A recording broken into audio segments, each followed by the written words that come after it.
מה נשמע דורין?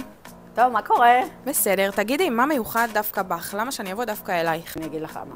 קודם כל, כי אני מעצבת, אני אומנית. כשאני עושה בגד, אני עושה אותו קודם כל עם הלב, עם הנשמה. קוראים לי החתנים שלי, את יכולה לשאול גם בחוץ, רנטגן.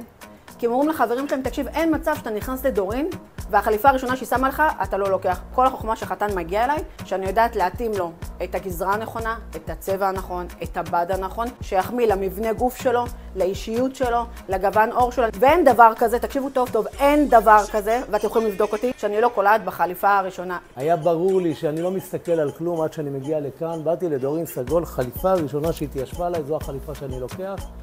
דורין כמו דורין יודעת לעשות את העבודה הכי טוב שהיא יודעת. כשחתן אומר לי, אני בעייתי, אני חולה על זה. אני רוצה את כל הבעייתים אצלי. אני אוהבת אתגרים. אני אוהבת שחתן נמוך מגיע אליי, איך אני עושה אותו יותר גבוה. שחתן מלא בא אליי, איך אני מורידה לו 10 קילו. חתן שאין לו טוסיק, איך אני בונה לו טוסיק. זה הכל כמובן אשליות אופטיות, כן?